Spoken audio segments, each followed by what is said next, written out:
মুসা, হে আমার রব, আমি তো জানি আপনি আমার সব। আমি যখন কোনো কিছু করতে পারতাম না, আমি তখন পাহাড়ের উপরে ভূত হইয়া হইয়া আপনার কাছে দোয়া করতাম। আপনি তখন আমার মিশরবাসীদের জন্য বিভিন্ন জিনিসের ব্যবস্থা করে দিতেন। আজকে আমার পূজা হয়ে গেল, আজ আমার শেষ হয়ে গেল, আর মনে হয় আমি ফিরতে পারবো না। সুতরাং এখন আমি মুসা নবীর রব মানে আপনার উপরে কালিমা পড়ে মুসলমান হয়ে গেলাম। আল্লাহ এবার ডাক দেয়া কয়, ফেরাউন শানা আল-আনা, এখন তুই কালিমা পড়ে মুসলমান হওয়া। আকাদ আসাইতা ক্বাবলু, অথচ এর আগে অকুনতা মিনাল মুফসিদিন, তুই ছিলি ফাসাদ সৃষ্টিকারী, তুই ছিলি ত্রাস সৃষ্টিকারী, তুই ফেসিবাদীদের অন্তর্ভুক্ত। সুতরাং কানটা খুলে শুনে রে, আমার একটা সময় দেওয়া আছে, আমি আল্লাহ ছাড় দেই। একটা পর্যায়ে যখন ধরার সময় হয়ে যায়, ওই সময় কালিমা পড়লেও আর যাই হোক আমি আল্লাহর আযাব থেকে কেউ রেহাই পাবে না। ঠিক কিনা বলো? আল্লাহ কি অবস্থা রাখছেন পরবর্তী সমস্ত শাসক সহ সমস্ত জালিমদের নিদর্শন সহ আল্লাহ জানাইয়া দেয়, ফালিয়াউমা নুনজ্জিকা বিবাদানিকা লিতাকুনা লিমান খালফাকা আয়া। আল্লাহ ফিরাউনের এই শোঠাম যেই দেহটা দেখো রে যুবক, যেই দেহটা দেখেন রে পোলা বাবা, এইটা তো এখন সুন্দর করে রাখা আছে জাদুঘরে, কিন্তু আজ থেকে বছরকে বছর আগে রাখা ছিল না। ওই পানির ভিতরে ছিল, ওই পানির ভিতরে ফিরাউনের লাশটা ভেসেছে। কোনোদিন একটা মাছও তাকে ছোঁয়া দেখা নাই, অথচ একটা বড় মানুষকে নদীর মধ্যে সমুদ্রের মধ্যে আধা ঘন্টা ফেলায় দেখবে না, মাছগুলো তাকে ছিঁড়ে ফেড়ে খেয়ে ফেলবে। কিন্তু আমার আল্লাহর হুকুম, আমি এই জালেমটারে পরবর্তী প্রজন্মের জন্য নিদর্শন বানায় রাখলাম। সুতরাং এই জালেমের কোনো ক্ষতি হবে না। আজও কিন্তু এই জালেম আছে। ও যুবক ভাই, মনে রাখবা, যারা জুলুম করবা, যারা নির্যাতন করবা, যেভাবে করো না কেন, যে পন্থায় করো না কেন, আকল দিয়া করো, শক্তি দিয়া করো, টাকা দিয়া করো, ক্ষমতা দিয়া করো, আজ না হয় কাল পাই টু পাই হিসাব দেওয়া হবে। এই জন্য তোমাদের পায়ে হাত লাগায় বলি রে যুবক, আমার মাইকের আওয়াজ যত দূরে যায়, অত্র এলাকায় যেই দলের লোক হোক না কেন, আমার এখানে কোনো দলকে মেনশন করার দরকার নাই। আমি চাই অত্র এলাকা শান্তিতে থাকুক, আমি চাই বাংলাদেশে আর কোনো খুন না হোক, আমি চাই বাংলাদেশে আর কোনো ধর্ষণ না হোক। গত কয়েকদিন আগে 2টা মেয়েকে উঠায় নেওয়া গণধর্ষণ করেছে। আমি চাই বাংলাদেশে আর নারীরা বেইজ্জতি না হোক, আমি চাই বাংলাদেশে কথায় কথায় আর শ্রমিক ছাঁটাই না হোক, আমি চাই বাংলাদেশের প্রশাসন বিভাগ, পুলিশ বিভাগ, আর্মি বিভাগ, বিডিআর বিভাগ, র্যাব বিভাগ, যত বাহিনী আছে, বিমান বাহিনী, এরকম ভাবে যত বাহিনী আছে এবং সরকারির যতগুলো চাকরি স্থল আছে, সুদ মুক্ত ঘুষ মুক্ত চাকরি দেওয়ার ব্যবস্থা করা হোক। ঠিক কিনা বলে?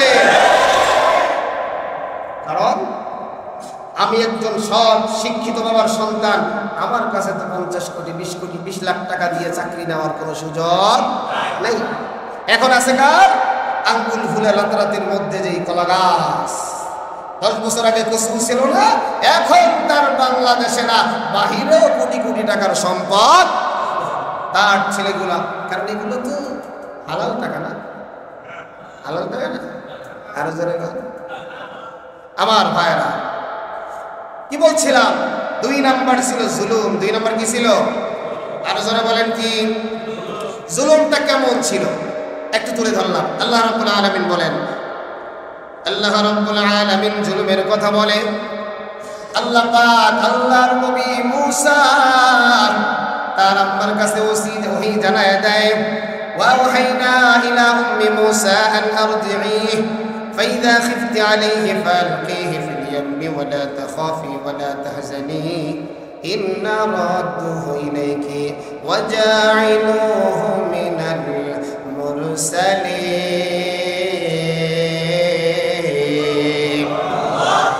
ফেরাউনের জুলুমটা কত ভয়ঙ্কর ছিল, ফেরাউনের জুলুমটা কত মারাত্মক ছিল।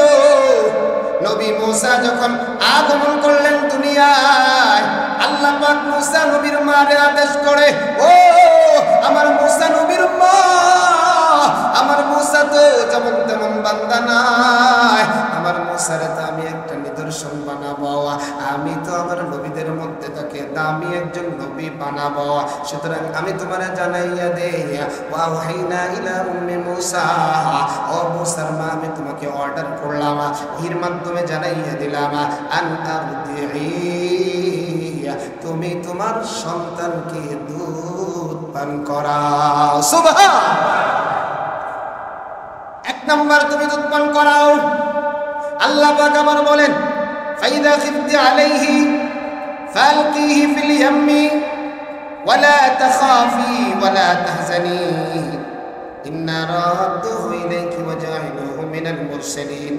এরপর আল্লাহ বলেন, ফাইদা খিফতি আলাইহি, তুমি যদি এই মূসাকে দুধ পান করাইতে ভয় পাও, তুমি যদি মূসাকে কোলে তুলে দুধ পান করাইতে তোমার নিরাপত্তা নিয়ে হুমকি হয়ে যায়, তাহলে আমি আল্লাহ তোমারে আদেশ করলাম, আমার নবী মূসারে তুমি সমুদ্রে নিক্ষেপ করে দাও। আল্লাহু আকবার।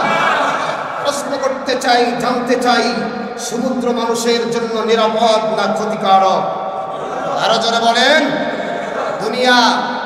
এই দুনিয়া মানুষের জন্য নিরাপদ না ক্ষতিকারক? নিরাপদ। তাহলে আল্লাহ রাব্বুল আলামিন কি বলছেন, যে যদি তুমি দুধ পান করাইতে না পারো, তাহলে তুমি কি করো, তুমি একে নিক্ষেপ করে দাও সমুদ্রে, যেই জায়গায় সব মানুষের খেলা শেষ, সব মানুষের ক্ষমতা শেষ, ওই জায়গা থেকে ক্ষমতা জাগ্রত হয় কার? আওয়াজ হয় নাই, জোরে বলেন কার? ইমানদারের আওয়াজে বলেন কার? আল্লাহ প্রেমিকের আওয়াজে বলেন কার? আমরা মুসলমান আল্লাহ ছাড়া কারো সামনে মাথা নত করি, করব কোনদিনও প্রয়োজন যদি হয় রক্ত দিব, জীবন দিব, এরপরেও বাতিলের সাথে আর কোনো আতাত করা হবে না। ঠিক কিনা বলো আমার ভাই? আল্লাহ রাব্বুল আলামিন এক পর্যায়ে হযরতে মূসা আলাইহিস সালাতু ওয়াস সালাম সহ তার গোটা পরিবারকে আল্লাহ রাব্বুল আলামিন আজাদ দিলেন, মুক্তি দিয়ে দিলেন। সুবহানাল্লাহ পড়েন না? আরো জোরে পড়েন না? এবার মুক্তির মাধ্যমটা কি ছিল? মুক্তির মাধ্যম ছিল ফেরাউন ধাওয়া করেছে মূসা এবং তার দলবলকে। মূসা এবং দলবল গিয়ে সাগরের পাশে দাঁড়িয়ে গেছে। আল্লাহ পাকের হুকুমে সমুদ্রে বাড়ি মারছে আর রাস্তা হয়ে গেছে। সুবহানাল্লাহ। আরো জোরে বল। রাস্তা হয়ে গেছে, সব বনি ইসরাইল পার হয়ে গেছে। ওদিক দিয়ে ফেরাউনের ভরাডুবি, হাত্তা আদরাকাহুল গারক। এর আগে সমুদ্রের ভিতরে দেখেন আল্লাহ রাব্বুল আলামিন কি পারে না। এই ফেরাউনের আকল কিন্তু কম ছিল না, ফেরাউনের মেধা কিন্তু কম ছিল না, ফেরাউনের জ্ঞান কিন্তু কম ছিল না। কিন্তু যখন ওই ফেরাউন নীল নদের পাশে দাঁড়ায় গেল, সঙ্গে সঙ্গে জ্ঞান আকল সব বেকার হয়ে গেল। কেন বেকার হবে? এই নীল নদের উপরে যেই বিশাল রাস্তা, এটা কি ফেরাউন করেছে? আরো জোরে কন, আওয়াজ দিয়ে কন। করেছে কি? বাংলাদেশের পদ্মা সেতু হয়েছে, বাংলাদেশের যমুনা সেতু হয়েছে, এটা কি রাতারাতি না সময় লাগছে? কথা বলেন, রাতারাতি না সময় লাগছে? এদেশের প্রেসিডেন্ট সহ যারা ছিলেন, বিগত দিনে যারা ছিলেন, তারা জানতো কি জানতো না এখানে একটা ব্রিজ আছে? ব্রিজ হবে না, আছে, ব্রিজ আছে। এবার দেখেন যেই নদীতে ফেরাউনের ভরাডুবি, এই নদীতে ভরাডুবি হওয়ার পরে ফেরাউন কিন্তু আল্লাহ পাক ওই সময় আকল সরাইয়া দিয়েছে যে আমরা তো এই সমুদ্রের উপরে ব্রিজ করি না, কারণ পতনের যখন সময় হয় যেই লাইনে হাঁটে সেই লাইনে ধাপে ধাপে কি বিপদ।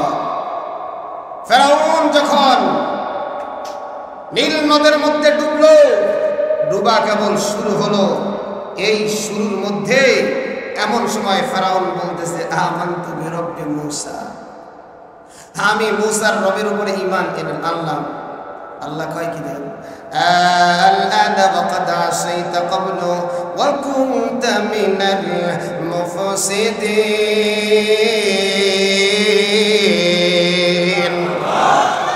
আল্লাহ কত চমৎকার কথা বলেছে রে যুবক আল্লাহ ফেরাউন যখন কয় আমানতু বিরব্বি মূসা হে আমার রব আমি তো জানি আপনি আমার সব আমি যখন কোনো কিছু করতে পারতাম না আমি তখন পাহাড়ের উপরে ভূত হইয়া হইয়া আপনার কাছে দোয়া করতাম আপনি তখন আমার মিশরবাসীদের জন্য বিভিন্ন জিনিসের ব্যবস্থা করে দিতেন আজকে আমার পূজা হয়ে গেল আজ আমার শেষ হয়ে গেল আর মনে হয় আমি ফিরতে পারবো না সুতরাং এখন আমি মুসা নবীর রব মানে আপনার উপরে কালিমা পড়ে মুসলমান হয়ে গেলাম আল্লাহ এবার ডাক দেয় কয় ফেরাউন শানা আল-আনা এখন তুই কালিমা পড়ে মুসলমান হওয়া আপাদ আসাইতা ক্বাবলু অথচ এর আগে অকুনতা মিনাল মুফসিদিন তুই ছিলি ফাসাদ সৃষ্টিকারী তুই ছিলি ত্রাস সৃষ্টিকারী তুই ফেসিবাদীদের অন্তর্ভুক্ত সুতরাং কানটা খুলে শুনে রে আমার একটা সময় দেওয়া আছে আমি আল্লাহ ছাড় দেই একটা পর্যায়ে যখন ধরার সময় হয়ে যায় ওই সময় কালিমা পড়লেও আর যাই হোক আমি আল্লাহর আযাব থেকে কেউ রেহাই পাবে না ঠিক কিনা বলো আল্লাহ কি অবস্থা রাখছেন পরবর্তী সমস্ত শাসক সহ সমস্ত জালিমদের নিদর্শন সহ আল্লাহ জানাইয়া দেয় ফালিয়াউমা নুনজিকা বিবাদানিকা লিতাকুনা লিমান খালফাকা আয়া আল্লাহ ফেরাউনের এই শোঠাম যেই দেহটা দেখো রে যুবক যেই দেহটা দেখেন রে পোলা বাবা এইটা তো এখন সুন্দর করে রাখা আছে জাদুঘরে কিন্তু আজ থেকে বছরকে বছর আগে রাখা ছিল না ওই পানির ভিতরে ছিল ওই পানির ভিতরে ফেরাউনের লাশটা ভেসেছে কোনদিন একটা মাছ তাকে ছোঁয়া দেখা নাই অথচ একটা বড় মানুষকে নদীর মধ্যে সমুদ্রের মধ্যে আধা ঘন্টা ফেলায় দেখবে না মাছগুলো তাকে ছিঁড়ে ফেড়ে খেয়ে ফেলবে কিন্তু আমার আল্লাহর হুকুম আমি এই জালেমটারে পরবর্তী প্রজন্মের জন্য নিদর্শন বানায় রাখলাম সুতরাং এই জালেমের কোনো ক্ষতি হবে না আজও কিন্তু এই জালেম আছে ও যুবক ভাই মনে রাখবা যারা জুলুম করবা যারা নির্যাতন করবা যেভাবে করো না কেন যে পন্থায় করো না কেন আতল দিয়া করো শক্তি দিয়া করো টাকা দিয়া করো ক্ষমতা দিয়া করো আজ না হয় কাল পাই টু পাই হিসাব দেওয়া হবে এই জন্য তোমাদের পায়ে হাত লাগায় বলি রে যুবক